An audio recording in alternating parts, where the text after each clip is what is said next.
ባህሪያዊት ዕንቁ ግን በማን እጅ አትቀረጽም? በሰው እጅ አትቀረጽም፣ አትቆረጥም። በሙሉ ፍጹም ሆና ትወጣለች። እሷ የማን ምሳሌ ትመስላችኋለች? የድንግል ማርያም ምሳሌ ናት። ያቺ በሰው እጅ እንደማትነካ፣ በሰው እጅ እንደማትቆረጥ፣ ዘራ ብእሲ የወንድ ዘር ያላገኛት፣ እደ ብእሲ የወንድ እጅ ያልዳሰሳት፣ በግብረ መንፈስ ቅዱስ አምላክን ጸንሳ የወለደች ዕንቁ ማን ናት? በአንድ ላይ ማን ናት?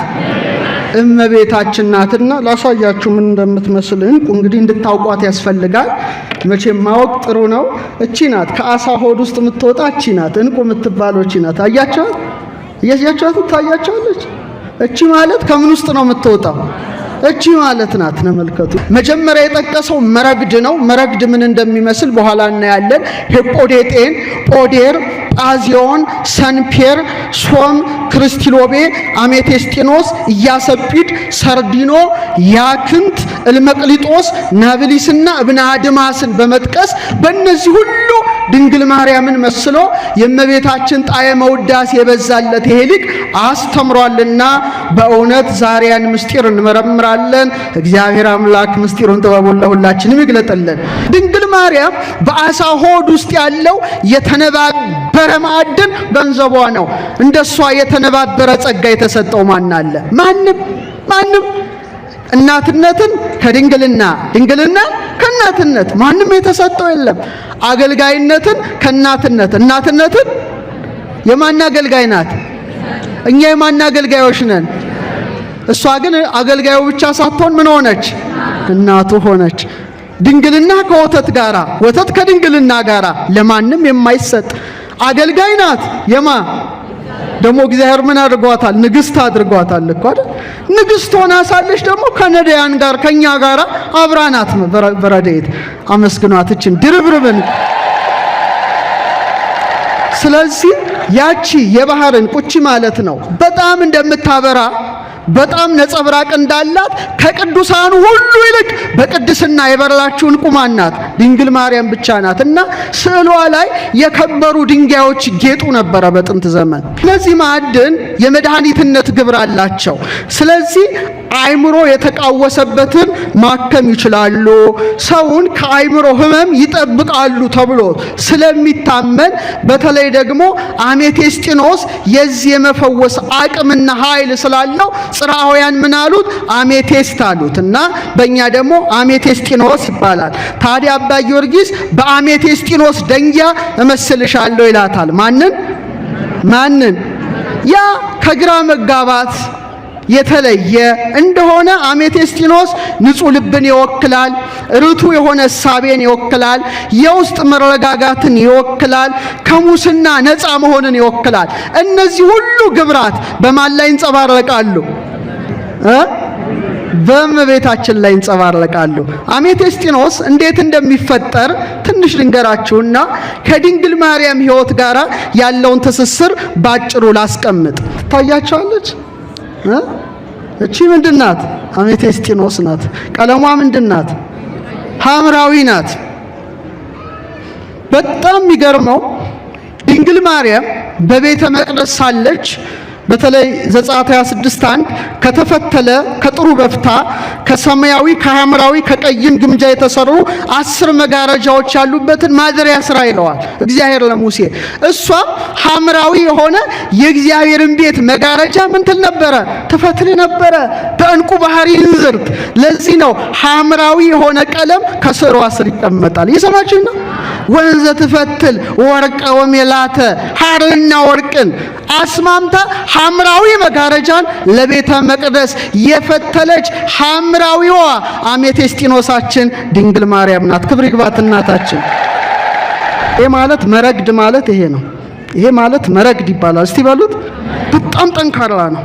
በጣም ጠንካራ ነው። መረግድ ይባላል እና ንብርብሩ ሂደት ነው፣ ፕሮሰስ ነው። በንብርብር ላይ ንብርብር፣ በንብርብር ላይ ንብርብር፣ በኋላ በጣም ጠንካራ ይሆናል። በጣም ጠንካራ ነው።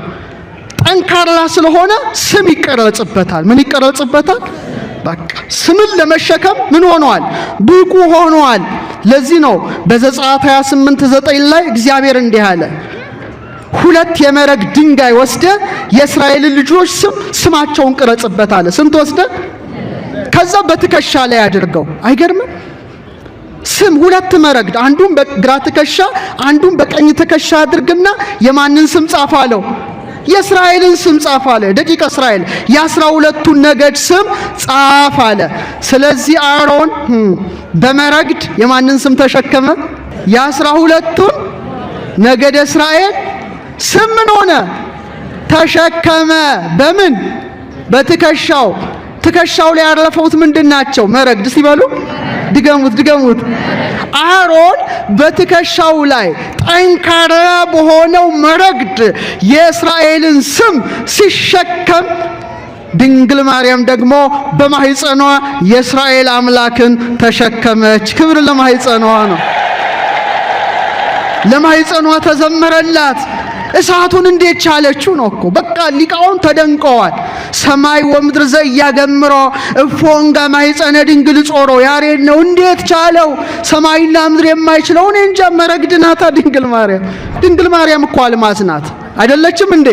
በኃጢአት ያልተነካች፣ ድንግልናው ያልተለወጠ፣ የዓለም ሙስና ያላገኛት፣ በጨለማ ያልተሸነፈች ታላቁ አልማዝ ድንግል ማርያም ሆና ተገኝታለች።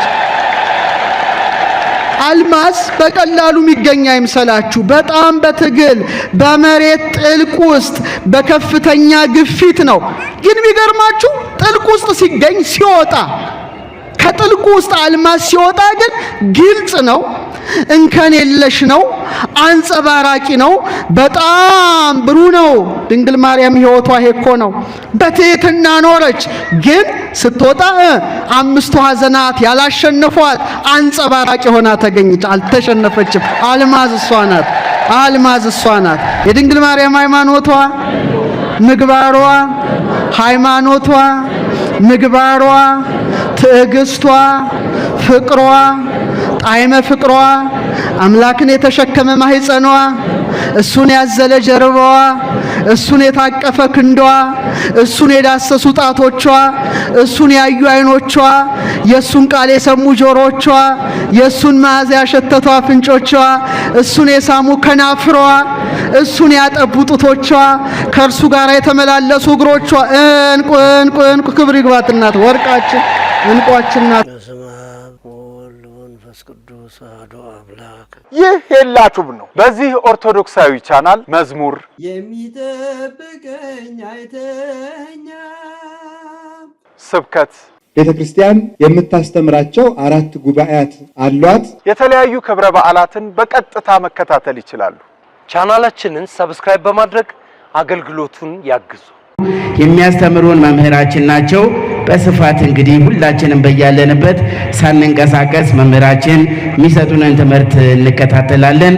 በቀጥታ ወደ መምህራችን።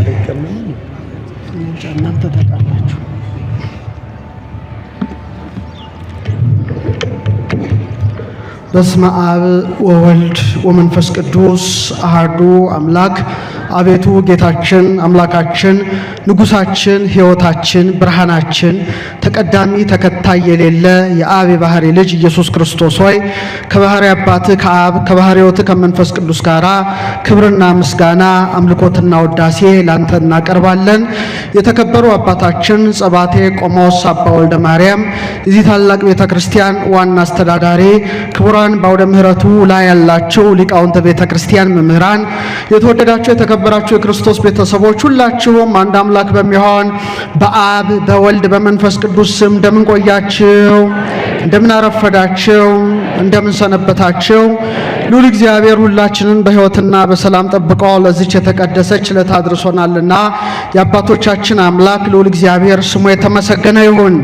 እንደ እግዚአብሔር ቸርነት እንደ እግዚአብሔር ቅዱስ ፈቃድ ባለን ጥቂት ደቂቃ የምንማማረው የማቴዎስ ወንጌል ምዕራፍ 13 ከቁጥር 45 ጀምሮ ያለውን ኃይለ ቃል ይሆናል። የምስጢር ባለቤት እግዚአብሔር አምላካችን ምስጢሩን ጥበቡን ለሁላችን ይግለጥልን። ምን ይላል? መንግሥተ ሰማያት መልካምን ዕንቁ የሚሻ ነጋዴን ትመስላለች። ዋጋውም እጅግ የበዛ አንዲት ዕንቁ ባገኘ ጊዜ ሄዶ ያለውን ሁሉ ሸጠና ገዛት ይላል። ስለ ቃሉ የአምላካችን ስም የተመሰገነ ይሁን። እንግዲህ በጣም የከበረች አንዲት ዕንቁ አገኘ። ስለዚህ ያችን ዕንቁ የራሱ ማድረግ ስለፈለገ ሌላውን ሁሉ ሸጠና ዕንቁዋን ምን አደረጋት? ገዛት ይላል። ይህን ትምህርት የመረጥኩበት ምክንያት ጥር 21 ከ3 ቀናት በፊት የእናታችን የቅድስተ ቅዱሳን የድንግል ማርያም በዓለ ዕረፍቷ በመሆኑ ከዚህ ምስጢር ጋር እያይዘን ነው የምንማረው። እግዚአብሔር አምላካችን፣ እግዚአብሔር ንጉሳችን፣ እግዚአብሔር ብርሃናችን ምስጢሩን ጥበቡን ትገልጥልን ዘንድ ቅዱስ ፈቃድ ይሁንልን። ብዙዎቻችሁ ብር ታውቁ ይሆናል። ብዙዎቻችሁ ወርቅ ታውቁ ይሆናል። ጥቂቶች ደግሞ ዕንቁ ታውቁ ይሆናል። በጣም ብዙ የከበሩ ድንጋዮች አሉ። በተለይ ቅድስተ ቅዱሳን ድንግል ማርያም የምትመሰልባቸው ዕንቁዎች አሉ። ጥቂቶቹን ደግሞ በትምህርትም አሁን ደግሞ በዓይናችሁም እንድታዩት አደርጋለሁ። የእግዚአብሔር ሰላም ከሁላችን ጋር ይሁን። ስለ ከበሩ ድንጋዮች ወይም ስለ ዕንቁዎች ስንነጋገር እግዚአብሔር የከበሩ ድንጋዮችን የከበሩ ዕንቁዎችን ፈጥሮ በሶስት መልኩ አኑሯቸዋል። አንደኛው በኤዶም ገነት፣ ሁለተኛው በካህኑ በአሮን ልብስ ላይ፣ ሶስተኛ በኢየሩሳሌም ሰማያዊት። የከበሩ በመሆናቸው የከበሩ ነገር ክቡራን ላይ ይውላሉ። ጽሩያን ናቸው። የጠሩ በመሆናቸው የጠሩ ነገር ላይ ይውላሉ።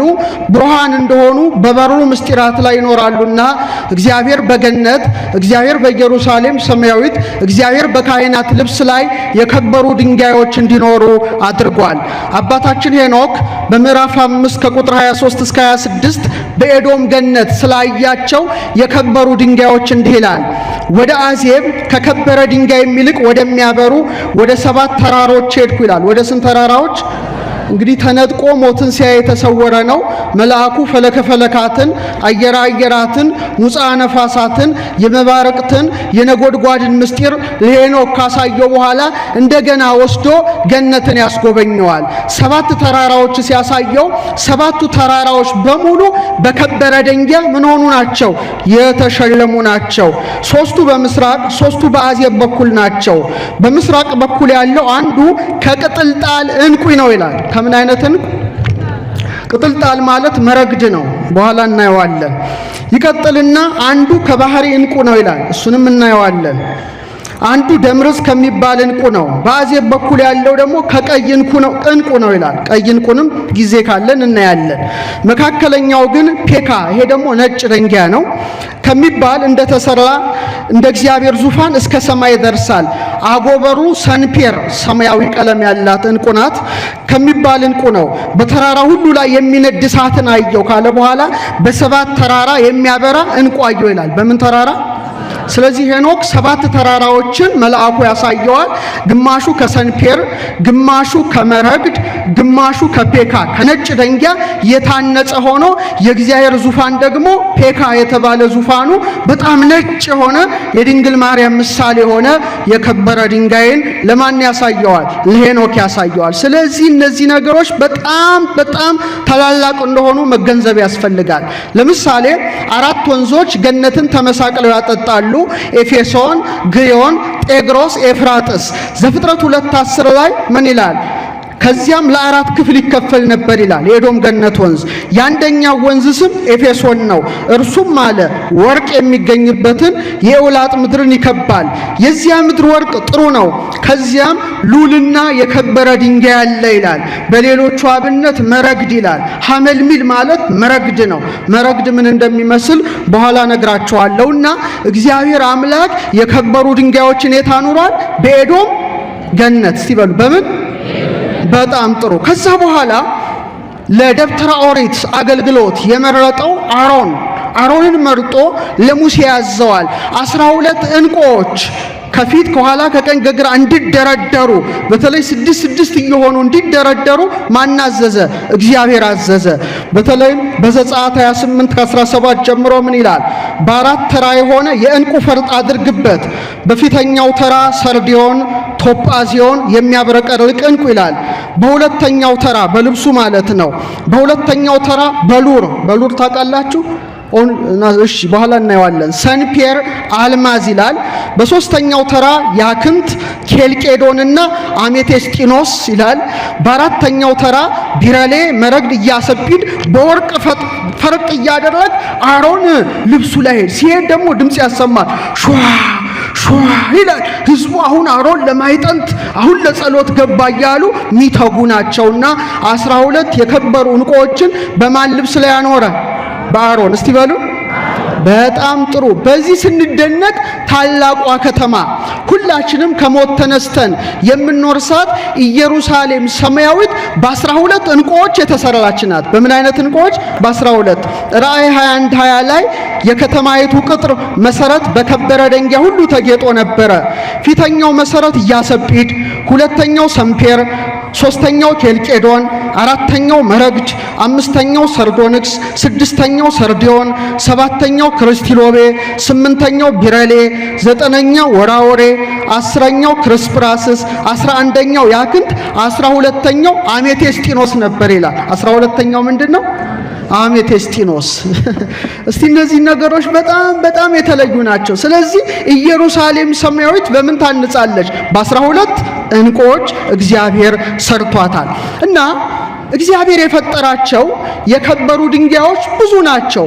በቁጥር ምናልባት የሳይንስ ጥናት እንደሚያመለክተው ከ200 እስከ 400 ይደርሳሉ። ከስንት እስከ ስንት? ከ200 እስከ 400። በጣም ፕሪሺየት የተባሉት በጣም ውድ የተባሉት ግን 1-4 ይጠጋሉ። ለምሳሌ አልማዝ፣ ሁለተኛው ሩቢ ታውቃላችሁ፣ ቀይ ዕንቁ ያለው መጽሐፍ ቅዱስ ሩቢ ነው፣ ሳይንስ ውስጥ ጥያሜ ነው። ሌላው ሳፋየር ወይም ሰንፔር፣ አራተኛው ኤመራልድ ወይም በሉር የሚለው ማለት ነው። ኤመራልድ ይባላል። ኤመራልድ ታውቁታላችሁ። እኔ እንግዲህ በጣም ዓለም ውስጥ ያሉትን ሁሉ የከበሩ ድንጋዮች የማየት እድል ገጥሞኛል። ቢያንስ ከ300 በላይ ባህር ማዶ አይቻለሁ። የከበሩ ድንጋዮች የተቀመጡበት በጣም ትልቅ መዘክር አለ። ይሄን ቤት ያህላል፣ ይሄን ግቢ ያህላል። በሙሉ ከ400 በላይ የማዕድናት አይነቶች ናቸውና በጣም እግዚአብሔር ግማሹ ብርሃኑ፣ ግማሹ ቅርጹ፣ ግማሹ ኃይሉ በጣም ይለያልና በጣም ስለነዚህ ምስጢራት እግዚአብሔር አምላክ እንዲገልጥልን ቅዱስ ፈቃድ ይሆነልን። ታዲያ ዛሬ የፈለኩት ምንድነው? እነዚህ ሁሉ የከበሩ ድንጋዮች እንዴት በቅድስት ድንግል ማርያም እንደሚመሰሉ ማሳየት ነው። ደራሲው አባ ሕርያቆስ ምን ይላል? ኦ ድንግል ምልዕተ ውዳሴ ምስጋናን የተመላሽ ድንግል ሆይ በመኑ በአምሳለ መኑ ናስተማስለኪ በምንና በምን እየመሰልን እናመሰግንሻለን ሲል መተርጉማን ምን አሉ? ከፍ ብለን በሰማይ ባሉ በፀሐይ በጨረቃ በከዋክብት ነው ወይስ ምድር ላይ ባሉ ዝቅ ብለን በወርቅን መስልሽ በእንቁን መስልሽ እያሉ ሊቃውንት አስተምረውናልና እኔ ደግሞ ከምሳሌዎቿ ለየት የሚሉትን ዕንቁዎችን እንዴት አድርጋ ድንግል ማርያም እንደወሰደቻቸው እንማራለን። እግዚአብሔር አምላክ ምስጢሩን ጥበቡን ለሁላችንም ይግለጥልን። ድንግል ማርያም በዕንቁ ተመስላለች፣ በዝርዝር እናየዋለን። ስጦታ ደግሞ ዕንቁም ትሰጣለች ድንግል ማርያም ለወዳጆቿ። ለምሳሌ ለአባ ሳሙኤል ዘዋልድባ ምን ሰጥተዋለች? ነጭ ዕጣንና ዕንቁ ሰጥተዋለች። እሷም ዕንቁ ናት፣ ዕንቁ ሰጥተዋለች። እሷም ዕጣን ናት፣ ዕጣን ሰጥተዋለች። ሊቀ ካህናት ሳሙኤል እንዘ ይጼልይ በቅዳሴሃ ማርያም እኔ እሂዛ በእዴሃ ወሀበቶ ክሌታ ማይላል። ሁለት ስጦታ ሰጠችው። አንዱ ምንድነው? ዕንቁ ነው። አንዱ ደግሞ ምንድነው? ነጭ ዕጣን ነው። ዛሬም ረድኤቷን በረከቷን ለሁላችን ትስጠን። ምንም ትሰጣለች። ለደቅሲዮስ ወንበር ሰጥተዋለች። ለኒቆላዎስ አጽፍ ሰጥተዋለች። ለአባ ጊዮርጊስ ዘጋስጫ ደግሞ መጽሐፏን ሲጽፍ መጽሐፉን ብሪት የሚያደርግ የከበረ ደንጊያ አሳየችው ይላል እመቤታችን። ህብሩን አሳየችው ይላል ዜና ገሉ ላይ። በተለይ ምን ትለዋለች? ዚማት በሚባል ሀገር ሄደ የከበረ ደንጊያ ታገኛለ፣ በዛ ደግሞ ቀለሙ ሁሉ የበራ እንዲሆን አድርግ ብላ ድንግል ማርያም ለማን ነገረችው? ለአባ ጊዮርጊስ ዘጋስጫ። በረከቱ ይደረብን እና አባ ጊዮርጊስ ዘጋስጫ በድርሰቱ ላይ 14 የከበሩ ድንጋዮች ጠቅሷል። ስንት? 14 ጠቅሷል። 14ቱ ለድንግል ማርያም መስሎ አስተምሯል። ምን ይላል? ልቡናዬ አለ በከበሩ ድንጋዮች መስልሽ ዘንድ አነሳሳው ይላል። በቃ ከዛ እየጠቀሰ መጀመሪያ የጠቀሰው መረግድ ነው። መረግድ ምን እንደሚመስል በኋላ እናያለን። ሄጶዴጤን፣ ጶዴር፣ ጳዚዮን፣ ሰንፔር፣ ሶም፣ ክርስቲሎቤ፣ አሜቴስጢኖስ፣ ኢያሰጲድ፣ ሰርዲኖ፣ ያክንት፣ እልመቅሊጦስ፣ ናብሊስና እብነ አድማስን በመጥቀስ በእነዚህ ሁሉ ድንግል ማርያምን መስሎ የእመቤታችን ጣዕመ ውዳሴ የበዛለት ይሄ ሊቅ አስተምሯልና በእውነት ዛሬ ያን ምስጢር እንመረምራለን። እግዚአብሔር አምላክ ምስጢሩን ጥበቡን ለሁላችንም ይግለጥልን። እኔ ከአባ ጊዮርጊስ አስቀድሜ ያሬድን ማንሳት እፈልጋለሁ። ቅዱስ ያሬድ የመጀመሪያው ታላቁ ሊቃችን ድንግል ማርያምን በነጭ ዕንቁ ነው የመሰለው። በምን አይነት ዕንቁ? በነጭ ዕንቁ። ነጭ ዕንቁ ታውቃላችሁ ምን እንደምትመስል? ዕንቁ ሲባል በመሬት ውስጥ የሚገኝ አይደለም፣ በባህር ውስጥ የሚገኝ ነው። በደንብ አስተውሉ፣ በደንብ እንዳትሳሳቱ። ፐርል ይባላል። ማርያም እሰ ተሃቱም ትካት ውስተ ከርሱ ለአዳም ከመ ባህሪ ጻዳ። ማርያም ግን ከጥንት ጀምሮ በአዳም ባህሪ ውስጥ፣ ባህሪ ማለት ከባህር ጋር ይገናኛል። ባህሪ ውስጥ አለ እንደ ነጭ ዕንቁ ታበራለች ይላል። ምን አይነት ዕንቁ? እንደ ነጭ ዕንቁ እንዳትረሱ። እንደውም ይቀጥልና እምድኅረ ፈጠሮ ለአዳም ርየ በውስቴቱ ይላል። አዳምን ከፈጠረ በኋላ በውስጡ አለ ርየ በውስቴቱ ብእሲተ ከመ ባህሪ ጽዱተ ወብርሂተ። በአዳም ባህሪ ውስጥ አለ እንደ ነጭ ዕንቁ የምታበራ ሴትን አሳየ ይላል። እሷ ማን ትሆን? ድንግል ማርያም ናት። አሁን ስለ ዕንቁ አፈጣጠር ለመጀመሪያ ጊዜ እንድትሰሙ ያስፈልጋል። ዕንቁ ከየት ነው የሚገኘው? ያለውን ሁሉ ሸጦ ነው የገዛት ያችን ዕንቁ። ዕንቁ አይታችሁ ታውቃላችሁ? አሳያቸዋለሁ። አሁን እንዳጋጣሚ ይዣለሁና ዕንቁ ምን እንደሚመስል እናያለን። ዝግጁ ናችሁ? ጥሩ። ዕንቁ በየብስ አይገኝም። ምን ውስጥ ነው የሚገኘው? ባህር ውስጥ ነው የሚገኘው። ባህር ውስጥ ደግሞ በጥልቅ ባህር ውስጥ ሲሆን በሰው እጅ በፍጹም አትሰራም። የባህሯ ዕንቁ በሰው እጅ በፍጹም አትቀረጽም። በምን ውስጥ ነው የምትገኘው? በአሳ ሆድ ውስጥ። በምን ሆድ ውስጥ? ኦይስተር የሚባል አሳ አለ። ይህ አሳ በጣም ይገርማቸዋል። በውስጡ ዕንቁን እንዲሸከም አድርጎታል። አባ ጽጌ ድንግል ምን ይለዋል? አሳ ባህርኒ ዘይጸውር ወርቀ ካለ በኋላ ይጸብት ቀላያተ ወያርግ ሐይቀ። የባህር አሳ አለ ወርቅን ዕንቁን ተሸክሞ በባህሩ ውስጥ ዋኝቶ ከውስጡ ይወጣል ይላል። ምን አሳ? ምን? በጣም ጥሩ። ስለዚህ ሊቃውንቱ ዕንቁ ከአሳ ውስጥ እንደሚገኝ ምን ብለዋል? አውቀዋል፣ ተረድተዋል። እና እንዴት እንደሚፈጠር ዕንቁ አሳያቸዋለሁ። ኦይስተር የሚባል አሳ አለ። ይተነፍሳል። ምግብ ለመመገብ አፉን ይከፍታል። ኢንተርኔታችሁ ለዚህ ዕውቀት ተጠቀሙበት። ዝም ብላችሁ ቲክቶክ አሉባልታ እያየን ወደ መቃብር እንዳንወርድ። ኦይስተርን እስቲ ጉግል አድርጋችሁ እንዴት ዕንቁ ይፈጥራል ብላችሁ የቤት ስራ እና ንጥረ ነገሮች ይገባሉ፣ ምግቡ ይገባሉ፣ ውሃው ወደ ውስጡ ይገባል። በድንገት እዚህ አሳ ውስጥ ምን ይገባል መሰላችሁ? አሸዋ። ምን ይገባል? የአሸዋ ቅንጣት ይገባል። እና ድንገት ነው የሚገባው። እና የኦይስተሩ የአሳው ሁለት ሰውነት አለው፣ ለስላሳ ሰውነትና ቅርፍት ሰውነት አለው። ስለዚህ መሃል ውስጥ ይገባዋልና ህመም ይሰማዋል። ዕንቁ ምኑ ገባበት ውስጡ? አሸዋ። እስቲ በሉ። በጣም ጥሩ። እግዚአብሔር ይሄንን አሳ ሲፈጥረው በውስጡ በጣም ለስላሳ ኔከር ተብሎ የሚጠራ እጅግ ድርብርብ የሆነ ውስጡ አስቀምጦለታል። ይሄን የማስራ ነው? የእግዚአብሔር ስራ ነውና በሳይንሱ ካልሲየም ካርቦኔት የሚባል ክሪስታል ኦርጋኒክ ፕሮቲን ያለው ነውና በጣም የሚገርማችሁ ብርሃንን የሚያንጸባርቅ ድርብርብ ሽፋን አለው። ታዲያ ምን ያደርጋል መሰላችሁ? ያንን ውስጡ ከቶ በድርብርብ አንጸባራቂ ሽፋኑ ይጠቀልለዋል። ምኑን? አሸዋውን። ምኑን? አሸዋውን። ቢያንስ ከ2 ዓመት እስከ 5 ዓመት ሊፈጅበት ይችላል። በጣም የሚገርማችሁ በመጨረሻ ምን ሆኖ ይፈጠራል? ዕንቁ ይሆናል። ያ ማለት ነው ምን ሆኖ ይገመታል? አሳ ባህርኒ ዘይጸውር ወርቀ። በሰው እጅ የማይቀረጽ። አሁን እነዚህ የማዕድኖች በሰዎች መቅረጽ ትችላላችሁ። አሳ ውስጥ የምትገኘው ባህሪያዊት ዕንቁ ግን በማን እጅ አትቀረጽም? በሰው እጅ አትቀረጽም፣ አትቆረጥም። በሙሉ ፍጹም ሆና ትወጣለች። እሷ የማን ምሳሌ ትመስላችኋለች? የድንግል ማርያም ምሳሌ ናት። ያቺ በሰው እጅ እንደማትነካ፣ በሰው እጅ እንደማትቆረጥ፣ ዘራ ብእሲ የወንድ ዘር ያላገኛት፣ እደ ብእሲ የወንድ እጅ ያልዳሰሳት፣ በግብረ መንፈስ ቅዱስ አምላክን ጸንሳ የወለደች ዕንቁ ማን ናት? በአንድ ላይ ማን ናት? እመቤታችን ናትና ላሳያችሁ ምን እንደምትመስል ዕንቁ። እንግዲህ እንድታውቋት ያስፈልጋል። መቼም ማወቅ ጥሩ ነው። እቺ ናት ከአሳ ሆድ ውስጥ የምትወጣ እቺ ናት ዕንቁ የምትባለው እቺ ናት። አያችኋት? እያያችኋት ታያችኋለች። እቺ ማለት ከምን ውስጥ ነው የምትወጣው? እቺ ማለት ናት። ተመልከቱ። እቺ አሁን ማዕድን ትቆርጡታላችሁ፣ ትተረትሩታላችሁ፣ በራሱ መቅረጫ አለው። ከአሳው ባህር ውስጥ የምትወጣው እቺ እንቁ ግን ምን አትሆንም? ምንም አትሆን። እንደምታዩት ነጭ ናት። ያሬድ ምን ይላታል? ማርያም ሰታቱም ትካት ውስጥ ከርሱ ለአዳም ከመባህሪ ጻዳ። እንደዚህች አይነት ማለት ነው። እቺ ማለት ፓር ትባላለች፣ እንቁ ትባላለች። እስቲ በሏት።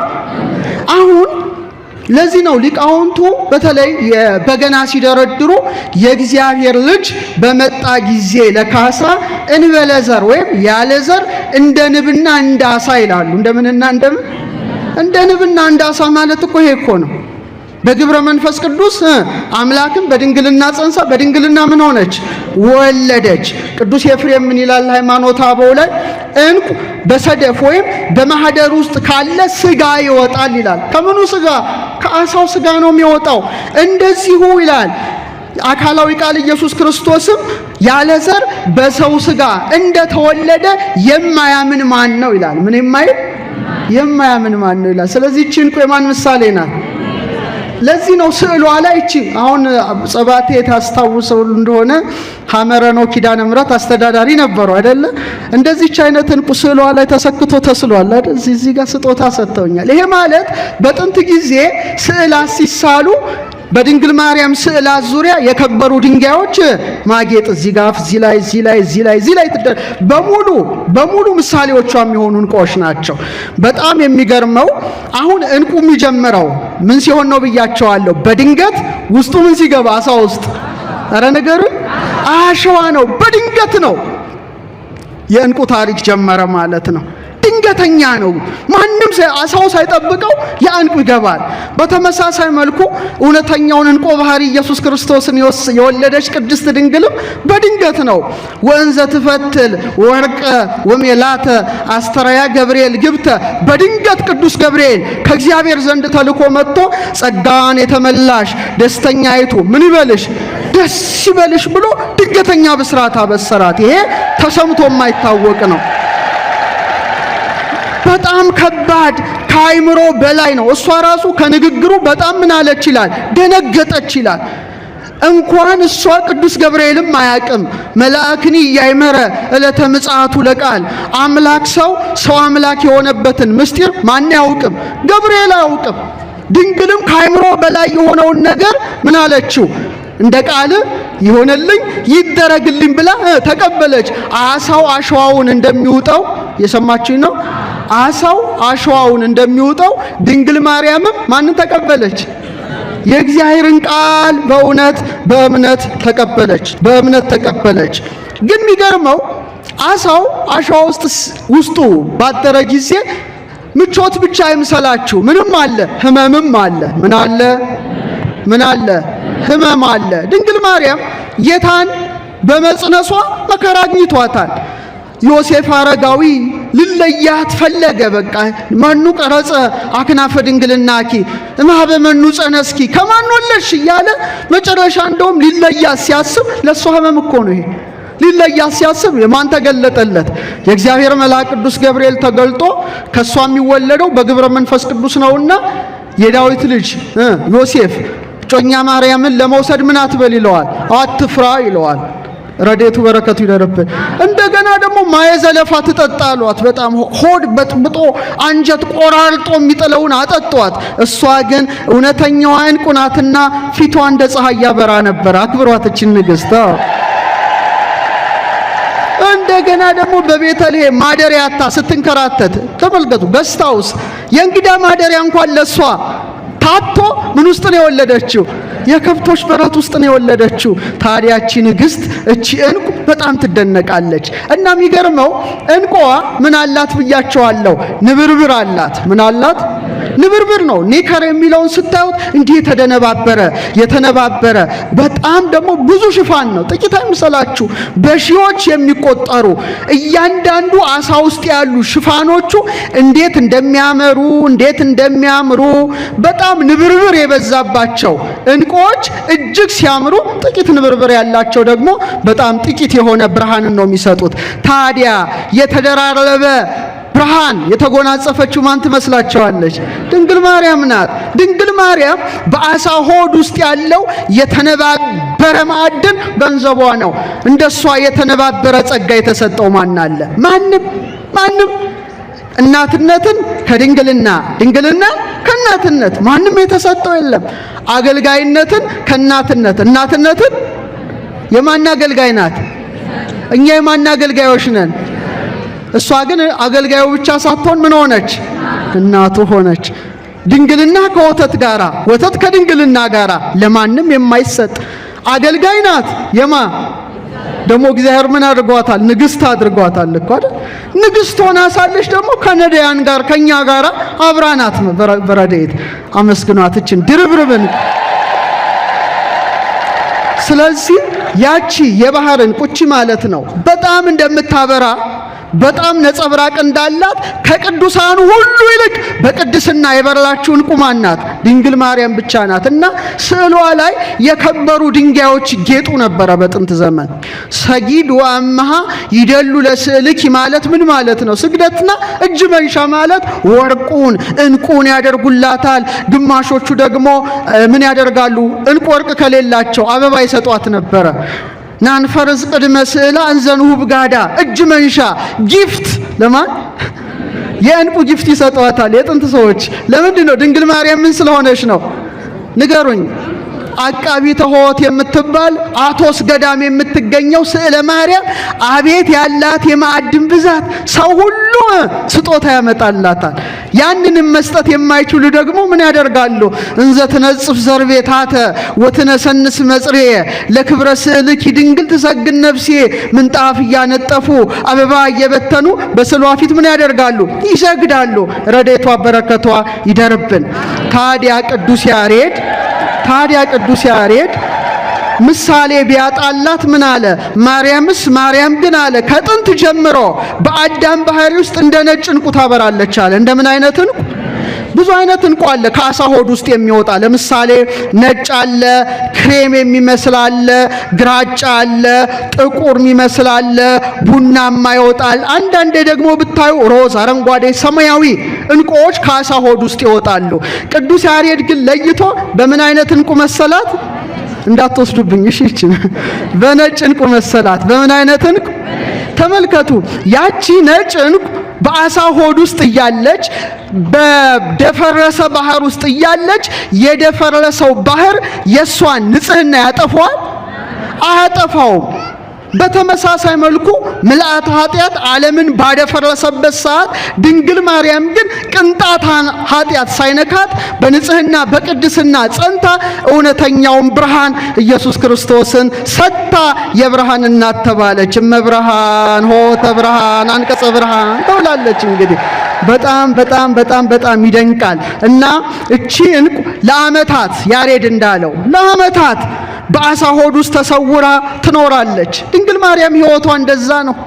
ግን ድንገት እቺ ተሰውራ አትቀርም። ከወጣች በኋላ ምን ትሆናለች? የነገስታት ምን ላይ? ዘውድ ላይ ትሰካለች። መጀመሪያ ምን ውስጥ ናት? አሳ ሆድ ውስጥ፣ ጸጥ ያለ አሳ ሆድ ውስጥ። ድንግል ማርያም ሕይወቷ ይሄ ነበረ እኮ የጸጥታ ሕይወት፣ የአርምሞ ሕይወት። ልክ በባህር ውስጥ ዕንቁ እንደምትኖር ከጫጫታ የተለየ ሕይወት። ድንግል ሆይ ይላል አንገታቸውን እንደሚያገዝፉ እንደ ዕብራውያን ሴቶች በዋዛ በፈዛዛ በቧልት ያደግሽ አይደለሽም። በንጽህና በቅድስና በቤተ መቅደስ ኖርሽ እንጂ ከዓለማዊ ጫጫታ የተለየች ዕንቁ ራሷን ሰውራ የአርምሞን ሕይወት የመረጠች ከሷ በቀር ማን ትገኛለች? ድንግል ሆይ የሚያታልሉ ጎልማሶች ያረጋጉሽ አይደለሽም። የሰማይ መላእክት ጎበኙሽ እንጂ እንደተነገረ ካህናት ሊቃነ ካህናት ምን አሉሽ? አመሰገኑሽ እንጂ አለች።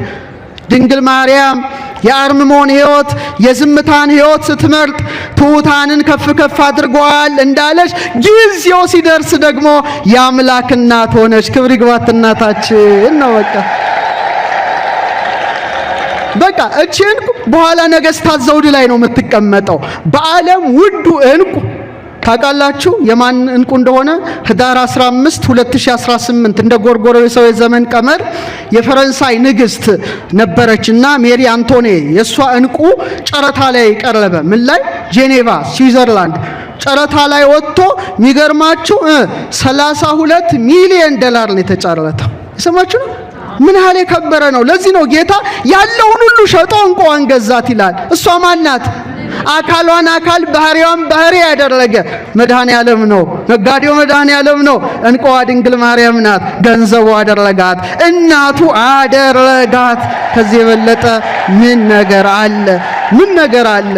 ስለዚህ ንግስታቱ በእንቁ ዘውድ እንደሚያጌጡ ድንግል ማርያም ደግሞ ልኬው ይሄንን የሚመሳስሉ ከዋክብትን ምን አደረገች?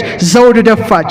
ራዕይ 12 ላይ ያላነበባችሁን ቁጥር 1 ላይ ታላቅ ምልክት በሰማይ ታየ፣ ብእሲትን ተትለብስ ፀሐይ፣ ፀሐይን ተጎናጽፋ ጨረቃን ከእግሮቿ በታች ተጫምታ በራሶቿስ ላይ ወዲህ በርእሳኒ አክሊል ዘአሰርቱ ክሌቱ ከዋክብት እንደ እንቁ ፈርጥ ያሉ ልክ እንደዚህ ፈርጥ ያሉ 12 ከዋክብትን ደፍታ ድንግል ማርያም በሰማይ ታየች። እቺ እንቁ ክብር ይግባት ነው። ስለዚህ ከሰው ልጆች መካከል የምታምረው የምትወደደው ንጽህናን ቅድስናን አጊጣ የተገኘችው ነጯ የባህር እንቁ ማናት ማለት ነው? ድንግል ማርያም ናት። ሁለተኛ አሜቴስጢኖስ በሉ እስቲ። አሜቴስጢኖስ 12ኛው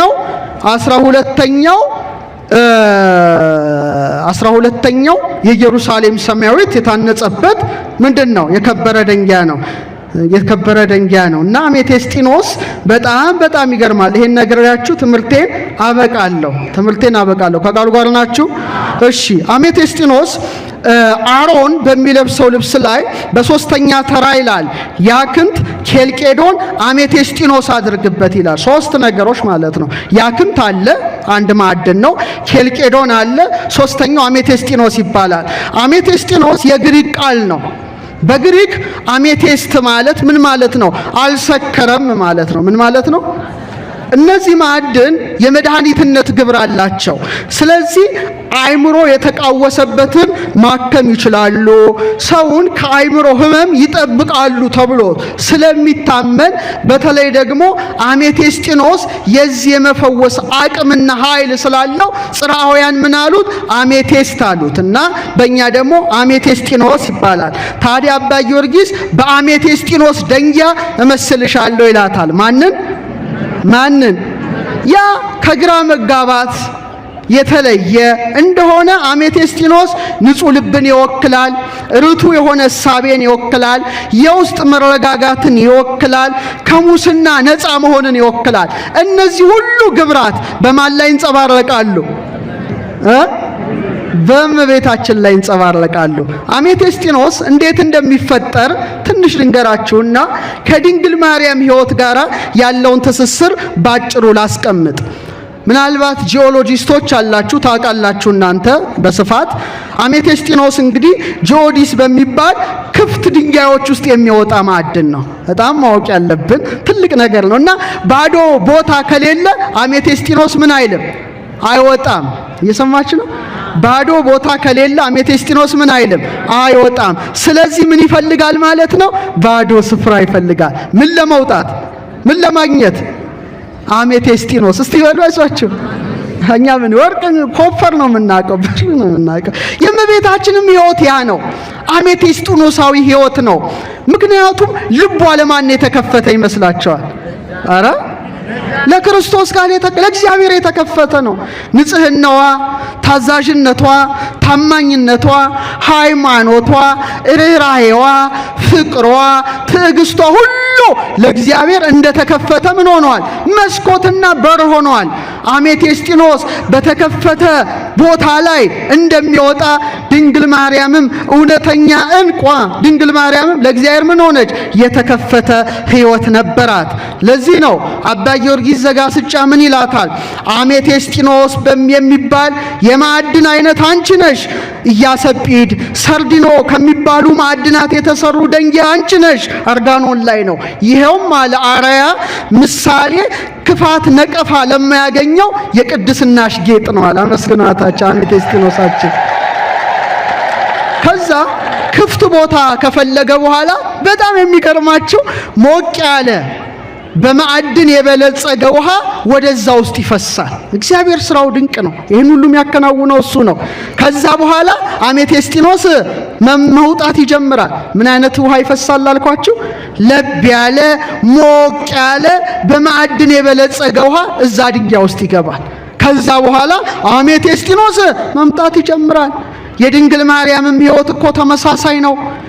ከእናቷ ማኅፀን ጀምሮ ማን ጠበቃት? ሙቀተ ጸጋን የሚሰጥ እግዚአብሔር መንፈስ ቅዱስ ጠበቃት። ውእቱ ጰራቅሊጦስ ዘአቀባ ለድንግል እምከርሰማ ከመይትጌጊ ለዓለም ለዘላለም እንዳትበድል ማን ጠብቋታል? ሙቀተ ጸጋ ያልተለያት ናት። በጽንስ ጊዜስ መንፈስ ቅዱስ ይመጽእ ላዕሌኪ መንፈስ ቅዱስ ባንቺ ላይ ይመጣል ተብላ ቅዱስ ገብርኤል የነገራት እሷ ማን ናት? አሜቴስጢኖሷ ድንግል ማርያም ነበረች። ከዛ በኋላ ነው በቃ ይሄ አሜቴስጢኖስ ሰማያዊ አይደለም ሐምራዊ የሆነችው እንቋ መሰራት ትጀምራለች። ሲሰራ ግን በስውር ነው። በምንድን ነው? በስውር እሷም እንደዛ እኮ ናት። 9 ወር ከ5 ቀን በማኅፀኗ ማንን ተሸከመች? ክርስቶስን። ግን ለማንም አልተናገረችም። ማርያም አለ ይሄን ነገር ሁሉ በልቧ እያሰበች ትጠብቀው ነበር። ኤልሳቤጥ ጋር እንኳን ስትሄድ የጌታዬ እናቱ ካለቻት በኋላ የባሪያውን ትሕትና ተመልክቷል። አያችሁ የትሕትና ቤት አሜቴስጢኖስ ሆና የተገለጠች እሷ ድንግል ማርያም ናት። ቀለሟ ሐምራዊ ነው፣ ወይን ጠጅ ቀለም ነው። ምን አይነት ቀለም ነው? እስቲ አሜቴስጢኖስ ያየ ከናንተ ላሳያችሁ። እርግጠኞች ናችሁ? አይቅርባችሁ። ኧረ እባካችሁ። እሺ አሜቴስጢኖስ እስቲ ልፈልግ፣ ከያዝኩ ልፈልግ። ለእናንተ ስል ነው ያመጣሁት። ከሰዎች ጋር መልሳለሁ ስጪ፣ ምክንያቱም እንዳትወስዱብኝ። በጣም ታምራለች፣ በጣም ደስ ትላለች። እስቲ እየፈለኳት ነው። ትታያቸዋለች። እቺ ምንድናት? አሜቴስጢኖስ ናት። ቀለሟ ምንድናት? ሐምራዊ ናት። በጣም የሚገርመው ድንግል ማርያም በቤተ መቅደስ ሳለች በተለይ ዘጸአት 26:1 ከተፈተለ ከጥሩ በፍታ ከሰማያዊ ከሐምራዊ ከቀይም ግምጃ የተሰሩ 10 መጋረጃዎች ያሉበትን ማደሪያ ስራ ይለዋል እግዚአብሔር ለሙሴ። እሷም ሐምራዊ የሆነ የእግዚአብሔርን ቤት መጋረጃ ምን ትል ነበረ? ትፈትል ነበረ በዕንቁ ባህሪ እንዝርት። ለዚህ ነው ሐምራዊ የሆነ ቀለም ከስሯ ስር ይቀመጣል። እየሰማችሁ ነው? ወንዘ ትፈትል ወርቀ ወሜላተ ሐርና ወርቅን አስማምታ ሐምራዊ መጋረጃን ለቤተ መቅደስ የፈተለች ሐምራዊዋ አሜቴስጢኖሳችን ድንግል ማርያም ናት። ክብር ይግባት እናታችን። እና እቺ ማለት ክሪስታሏ በጨመረች ቁጥር ውበቷ ድምቀቷ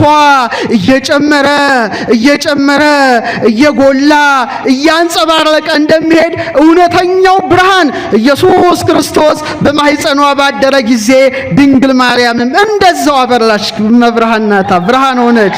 ወአንጸብረቀት ከመፀሐይ በጣም እና እቺ የምትገኘው በጣም የሚገርማችሁ በምድር ጫፍ ስር ውስጥ ናት። ምድር ውስጥ ግን የምድርን ነገር ሁሉ ተቋቁማ ትወጣለች። የምድርን ነገር ሁሉ ምን ብላ? የሚገርም እኮ ነው። ምድር ውስጥ ሆና ጭነቱን ፕሬዠሩን ተቋቁማ እንደምታበራ ጠንክራ እንደዚህ አብረታች የከበረች ዕንቁ እንደምትታይ በተመሳሳይ መልኩ ድንግል ማርያም አቤት በነፍስሽ ሰይፍ ያልፋል አላት።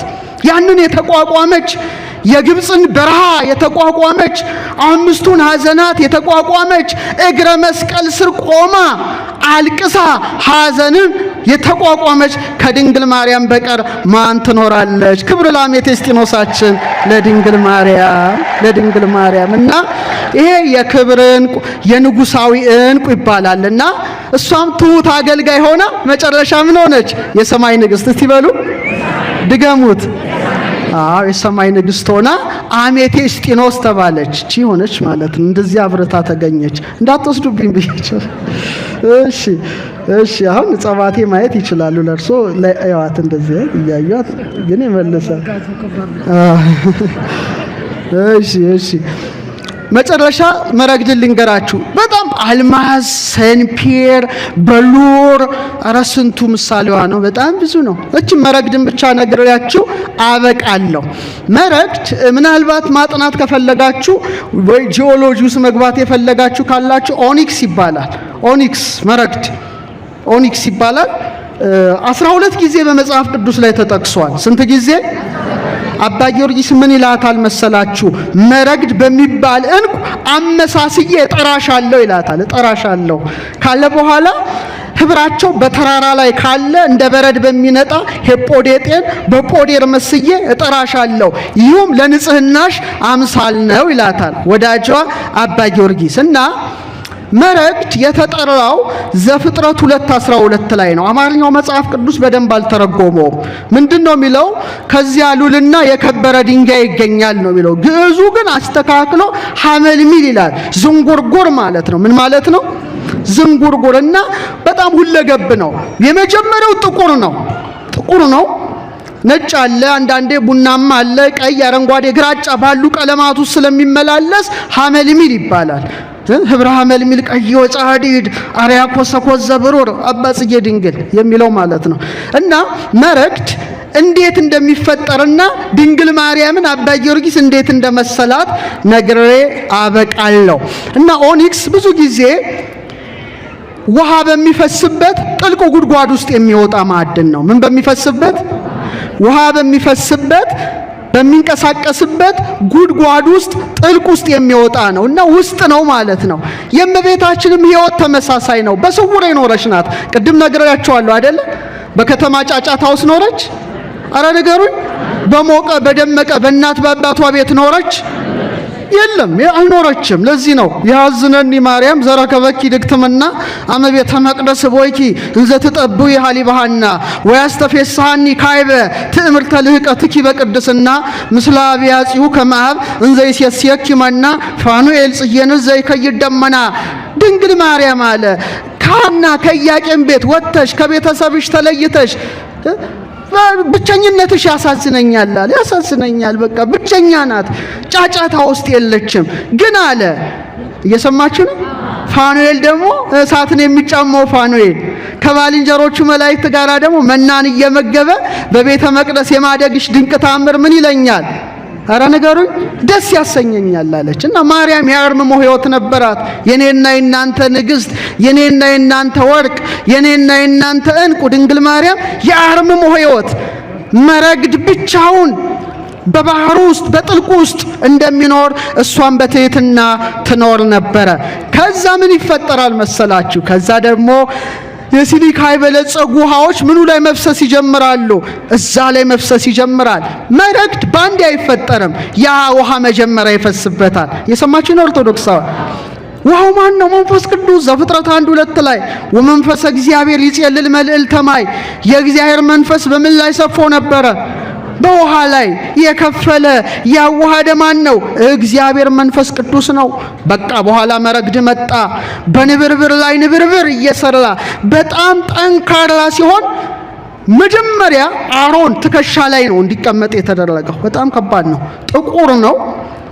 አንዳንዱ ደግሞ ነጭ ይሆናል፣ ሐመልሚል ይሆናል። እየሰማችሁኝ ነው? መረግድ ማለት ጥቁሩ ምን እንደሚመስል ጥዬው ይሆን እንደ እኔ ነገር አልጣልኩትም። መረግድ ጥቁር ነው። መጀመሪያ ግራጫ ደግሞ ነጭ ብርሃን የሚሆንበት አለ። ያን ጊዜ ሲዋሃድ ምን ይባላል? ሐመልሚል። እስቲ በሉ ድገሙት። ይሄ ማለት መረግድ ማለት ይሄ ነው። ይሄ ማለት መረግድ ይባላል። እስቲ በሉት። በጣም ጠንካራ ነው። በጣም ጠንካራ ነው። መረግድ ይባላል። እና ንብርብሩ ሂደት ነው፣ ፕሮሰስ ነው። በንብርብር ላይ ንብርብር፣ በንብርብር ላይ ንብርብር፣ በኋላ በጣም ጠንካራ ይሆናል። በጣም ጠንካራ ነው። ጠንካራ ስለሆነ ስም ይቀረጽበታል። ምን ይቀረጽበታል? በቃ ስምን ለመሸከም ምን ሆኗል? ብቁ ሆኗል። ለዚህ ነው በዘጸአት 28:9 ላይ እግዚአብሔር እንዲህ አለ፣ ሁለት የመረግ ድንጋይ ወስደ የእስራኤል ልጆች ስማቸውን ቅረጽበት አለ። ስንት ወስደ? ከዛ በትከሻ ላይ አድርገው። አይገርምም? ስም ሁለት መረግድ፣ አንዱን በግራ ትከሻ አንዱን በቀኝ ትከሻ አድርግና የማንን ስም ጻፍ አለው? የእስራኤልን ስም ጻፍ አለ። ደቂቀ እስራኤል የ12ቱን ነገድ ስም ጻፍ አለ። ስለዚህ አሮን በመረግድ የማንን ስም ተሸከመ? የ12ቱን ነገደ እስራኤል ስም ምን ሆነ? ተሸከመ። በምን? በትከሻው። ትከሻው ላይ ያረፈውት ምንድናቸው? መረግድ ሲበሉ ድገሙት። አሮን በትከሻው ላይ ጠንካራ በሆነው መረግድ የእስራኤልን ስም ሲሸከም፣ ድንግል ማርያም ደግሞ በማህፀኗ የእስራኤል አምላክን ተሸከመች። ክብር ለማህፀኗ ነው። ለማህፀኗ ተዘመረላት። እሳቱን እንዴት ቻለችው ነው እኮ። በቃ ሊቃውን ተደንቀዋል። ሰማይ ወምድር ዘያገምሮ እፎንጋ ማህፀነ ድንግል ጾሮ ያሬድ ነው። እንዴት ቻለው? ሰማይና ምድር የማይችለው እኔ እንጃ። መረግድ ናታ ድንግል ማርያም። አሮን እንኳን የተሸከመው የእስራኤልን ስም ነው። ድንግል ማርያም የተሸከመችው ማንን ነው? የእስራኤል ዘስጋ የእስራኤል ዘነፍስ ፈጣሪ በትከሻው መስቀልን የተሸከመውን ኢየሱስ ክርስቶስን ስትሸከም ተቃጠለች? አረ ንገሩኝ። አልተቃጠለ። እንዴት ነው ነገሩ? እንዴት ነው? አስባችሁታል? በጣም ከባድ እኮ ነገር ነው። እንዴት ከርሰ ድንግል አብዮተ ለዓለም አየራት። የድንግል ማርያም ማኅፀን ከአየራት በለጠ። ወተሰብሐ ሱራፌል ወኪሩቤል፣ በኪሩቤል በሱራፌል ዘንድ ተመሰገነ። ከርሰ ድንግል ኮነ ታቦቶ ማኅደረ ለእግዚአብሔር አዶናይ፣ አዶናይ ለተባለ ለእግዚአብሔር ማደሪያውን ሆነ። መረግዶና የተገኘች ጽናትን ያየንባት አሮን በትከሻው የተሸከማት የወርቅ መረግድ ድንግል ማርያም ብቻ ናት። ክብር ይግባት፣ ክብር ይግባት፣ ክብር ይግባት። እዚህ መረግድ ጠንካራ ጽኑ እንደሆነ መከራን የተቋቋመች ከሷ በቀር ማን ትገኛለች? እግረ መስቀል ስር ቆማ እላዩ ላይ ተደፍታ ስታለቅስ የኖረች ልቧ ግን ያልተሰበረ በነፍስሽ ሰይፍ ያልፋል ብሎ ስምዖን የተናገረላት ከሷ በቀር መረግዳችን ማን ትሆናለች? መረግዳችን ድንግል ማርያም ናት ነው። ድንግል ማርያም ናት። በመጨረሻም እንደው የከበረ ዳይመንድ ነግሬያችሁ ላውቃ። 5 ደቂቃ በቃ ትምህርቴን ጨርሳለሁ። 5 ደቂቃ እስቲ ዳይመንድ አድማስ በሉ እስቲ ድገሙት እስቲ። አልማዝ ነው አድማስ? አልማዝ የአማርኛ ነው እና 7 ጊዜ ተጠቅሶ አልማዝ የለኝም። ሶሪ የለኝም ማሳየት አልችልም። የለኝም። ኢዮብ 28:18 ምናልባት አንዳንድ ዞች አሁን ለሚስቶቻቸው የዳይመንድ ጊፍት የሚሰጡ ባሎች አሉ። እስቲ የሰጣችሁ እጅ አውጡ። ላስደበድባችሁ እኮ ነው በለው እና ለመቤታችን ብትሰጡ የተሻለ ነበረ። ጊፍት ብትሰጧት ምን አለበት? እና ኢዮብ ምን ይላል? ስለ ዛጎልና ስለ አልማዝ አይነገርም ይላል ኢዮብ 28:18 ላይ ከጥበብ ጋር ያነጻጽራልና አሮን የለበሰው ሁለተኛው ተራ ላይ ልብስ ላይ በሉር ሰንፔርና አልማዝ ይላል። ስንተኛ? አልማዝ ነውና አልማዝ ምን ማለት መሰላችሁ? በጽራውያን አዳማስ ይሉታል። አዳማስ እኛ አድማስ የምንለው ፍቹ ምንድነው? የማይሸነፍ የማይበገር የማይጠፋ ማለት ነው። አልማዝ ጠንካራ ነው አይደል? አልማዝ ይበገራል? አናቀው። ሴቶች አስገዙ። እሺ ካልገዛልኝ ብላችሁ እንትን በሉ። እሺ አይደቅም፣ አይበላሽም፣ አይሟሟም፣ አይጠፋም። በጣም ጠንካራ ስለሆነ እግዚአብሔር ምን አለ መሰላችሁ? ለሕዝቅኤል በምዕራፍ 3 ቁጥር 9 ላይ ከቡላ ድንጋይ ይልቅ እንዳለ አልማዝ ግንባርህን አጠነክርልሃለሁ አለ። እግዚአብሔር እንደ አልማዝ ያጠንክረን። ግንባርህን አጠነክርልሃለሁ አለ። ድንግል ማርያም እኮ አልማዝ ናት አይደለችም እንዴ? በኃጢአት ያልተነካች ድንግልናው ያልተለወጠ የዓለም ሙስና ያላገኛት በጨለማ ያልተሸነፈች ታላቁ አልማዝ ድንግል ማርያም ሆና ተገኝታለች። አልማዝ በቀላሉ የሚገኝ አይምሰላችሁ። በጣም በትግል በመሬት ጥልቅ ውስጥ በከፍተኛ ግፊት ነው። ግን የሚገርማችሁ ጥልቅ ውስጥ ሲገኝ ሲወጣ ከጥልቁ ውስጥ አልማዝ ሲወጣ ግን ግልጽ ነው፣ እንከን የለሽ ነው፣ አንጸባራቂ ነው፣ በጣም ብሩህ ነው። ድንግል ማርያም ሕይወቷ ይሄ እኮ ነው። በትህትና ኖረች፣ ግን ስትወጣ 5 ሐዘናት ያላሸነፏት አንጸባራቂ ሆና ተገኘች። አልተሸነፈችም። አልማዝ እሷ ናት። አልማዝ እሷ ናት። ስለዚህ የደረሰባት ሐዘን ምኗን ገለጠ? ክብሯን፣ ንጽህናዋን ገለጠ። አልማዝ በምን ውስጥ ያልፋል? በእሳት ውስጥ። እስቲ በሉት በምን ውስጥ ያልፋል?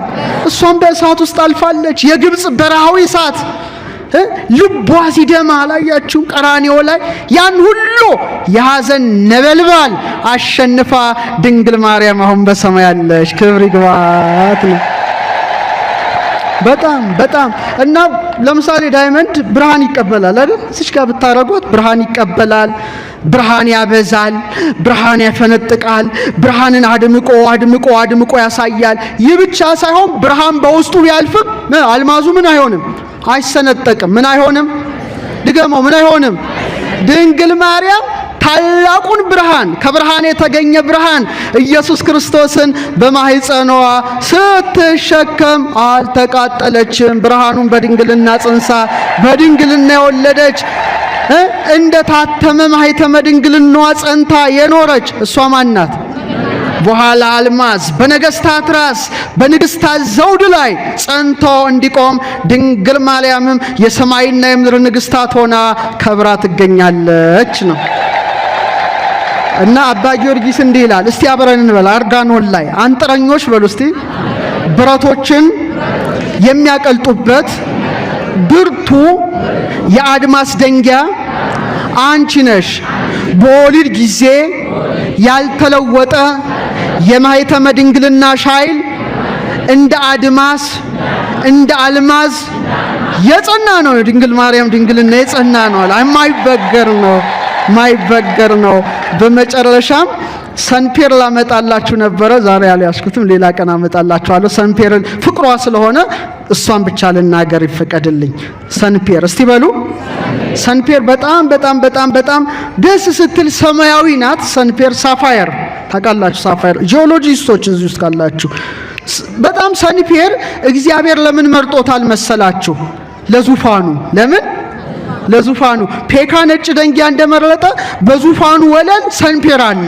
ለምሳሌ ሲና ላይ ሙሴ 70 ሽማግሌዎችን አስከትሎ ሲወጣ ዘጸአት 24:10 ላይ የእስራኤልንም አምላክ አዩ ይላል። ሲያዩት ከእግሩ በታች እንደ ሰማይ መልክ የሚያበራ እንደ ብሩህ ሰንፔር ደንጊያ የሚመስል ወለል ነበረ ይላል። ምን የሚመስል? ሰንፔር። እንደገና ሕዝቅኤል 1:26 ላይ የሰንፔር ድንጋይ የሚመስል የዙፋን አምሳያ ነበር ይላልና በ30 ዓመቱ ላይ ሕዝቅኤል ተመስጦ መጥቶበት ኮቦር ላይ ሲመለከተው ኪሩቤል የእግዚአብሔርን ዙፋን ተሸክመዋል እና ዙፋኑ የሰንፔር ነበር ይላል። የምን ሰንፔር? ሰማያዊ። ማ ተቀምጦበታል ላዩ ላይ? ተናገሩ። እግዚአብሔር ምን አይነቷል? ምኑ ላይ? ሰንፔር። ያቺ ሕዝቅኤል ኮቦር ላይ ያያት ሰንፔራዊት ድንጋይ ማን ትሆን? በኪሩቤል ሰረገላ ላይ የተቀመጠውን ጌታ፣ በሰንፔር ዙፋን ላይ የተቀመጠውን ጌታ 9 ወር ከ5 ቀን በማህፀኗ በመሸከም በክንዷ በመታቀፍ በጀርባዋ በማዘል ሰንፔራዊትን ቆና የተገለጠች ከሷ በቀር ማንም የለችም። ኪሩባዊት ሰረገላ፣ ሰንፔራዊት ሰረገላ። ለዚህ ነው አንቲ ተአቢም ኪሩቤል፣ አንቺ ከኪሩቤል ትበልጫለሽ። ወትፈደፍዲም ሱራፌል፣ ከሱራፌልም ትልቂያለሽ። እስመ ሱራፌል ወኪሩቤል በሰረገላ እሳት ይጸውርዎ፣ እሳታማ ሰረገላ ሰንፔራዊ ሰረገላ በሆነው ዙፋን ኪሩቤልና ሱራፌል ይሸከሙታል። ወበምጽናቲው ዘእሳት ይጼኑ መንበሮ፣ ዙፋኑን በእሳት ምሰሶ ይደግፋሉና። አንቲ ጾርኪዮ በከርስኪ፣ አንቺ ግን ያንን አምላክ በማህፀንሽ ተሸከምሽው። ወሐቀፍኪዮ በአብራክኪ፣ በጉልበቶችሽ ታቀፍሽው። ወሐዘልኪዮ በዘባንኪ፣ በጀርባሽም አዘልሽው። ህየንተ ሰረገላ እሳት አብራክኪ ኮና፣ በእሳቱ ሰረገላ ፋንታ ጉልበቶችሽ ሆኑ። ምኖችሽ ሆኑ? እነዚያ በሰንፔራዊ ሰረገላ ሲሸከሙት ድንግል ማርያም በጉልበቶቹ አቀፈችው። ህየንተ ምጽናቲው ዘእሳት አእዳውኪ ኮና፣ በእሳቱ ምሰሶ ፈንታ እጆችሽ ሆኑ። ምኖችሽ?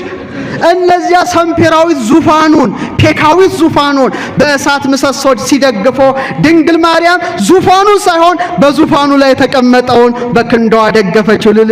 ክብር ለክንዷ፣ ክብር ለማኅፀኗ። ስለዚህ ማኅፀኗ እስቲ አብረን ንጉሥ የተቀመጠበት በሉት እስቲ። ሰንፔራዊ ዙፋን ሊቀ ካህናት የተቀመጠበት ሰንፔራዊ የሊቀ ካህናት ዙፋን ሁሉን የያዘ ዙፋን ህሊናዋ የመታዘዝ ዙፋን ልቧ የትህትና ዙፋን ሰምፔራዊት ዙፋን ድንግል ማርያም ብቻ ናት እና ቀለሟ ሰማያዊ ናት። አሁን ይሄ መረግድ ጥቁር ነው። እንቁ ደግሞ ይሄኛው ነጭ ነው። አባታችን የያዙት ደግሞ ፐርፕል ነው። እቺ ደግሞ ሰምፔር ሰማያዊት ናት። ምን አይነት ናት? ሰማያዊ ናትና ልብሷ ቀለም የሚመስለው ማለት ነው። ልብሷን አይታችሁት የለ? ሰማያዊው ቀለም ሰምፔራዊ ነው። እየሰማችሁ ነው? ኦርቶዶክሳው ግን ሊቃውንቱ የሚጠቅሱት አባቶቻችን በሰዓታት ሲቆሙ ሚሉትን ነገር ልንገራችሁ። ፍቅርሽ በሉ እስቲ ሰንፔር ነው። አባ ጊዮርጊስ እኮ ነው ያለው። ማዕድና ትስባለች ሰንፔር። እንደው ማምጣት ነበረብኝ። በጣም አይንን እንዴት እንደምስብ እግዚኦ። መሳብ ብቻ አይምሰላችሁ፣ ማዕድናትን ሳብ ታረጋለች። የማግኔት ጠባይ አላት እና ምን ይላታል?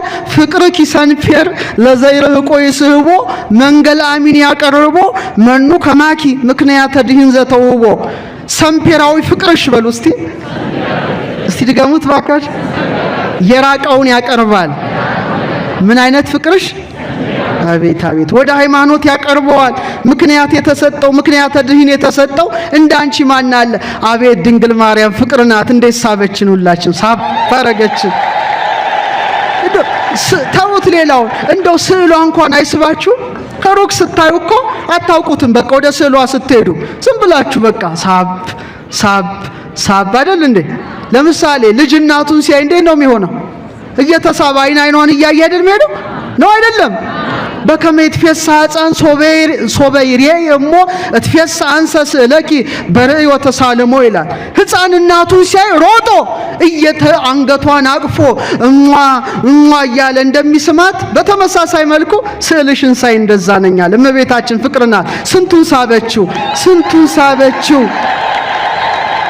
ታው የኔ ያንተ ምንም ጥቅም የለውም። ራሱ አምላክን ሳበችው። ፍቅር አይደለ ሳበው እንዴ? አይደለም ወይ? ከስጋዋ ስጋን ከነፍሷ ነፍስን ነስቶ ሰው ሆነ፣ ወደዳት፣ መረጣት። እውነተኛዋ እንቁ ድንግል ማርያም ሰንፔራችን ናት። ክብር ይግባት እናታችን። በሉራችን ናት ድንግል ማርያም። ኤመራልዳችን እንደሱ አረንጓዴ ዕፀ ሕይወትን ያገኘንባት ድንግል ማርያም ቀይ እንቁ ናት። ሐዘን ቀራንዮ ላይ እንባን ያፈሰሰች እንደ ቀይ ድንግልናን እንደ ሰማያዊ እናትነትን ያስተባበረች እንቁ ናትና ረድኤቷ በረከቷ ይደርብን ነው እንግዲህ። እና እነዚህን ሁሉ እንቁ መስለን ብንናገር ውለን እናድራለንና ምስጋናን የተመላሽ ድንግል በምንና በምን እየመሰልን እናመሰግንሻለን። ከፍ ብለን በሰማይ ባሉ በፀሐይ በጨረቃን፣ ዝቅ ብለን በምድር ላይ ባሉ በወርቅ በእንቁ ነው ብሎ አባ ሕርያቆስ እንደተናገረ እውነተኛዋ እንቁ ድንግል ማርያም ጥር 21 ወደ ሰማያዊ ዓለም ሄዳ ድንግል ማርያም 12 ከዋክብት እንደፋች ከክብር ወደ ክብር ተሸጋገረች። ሄደች ገሰገሰችና ስለዚህ መጨረሻ ላይ እናንተ እስቲ እንቁ በሉልኝ። እንቁ ሳይሆን እንቁ በሉ እስቲ። አይናቁ ብዙ ነው።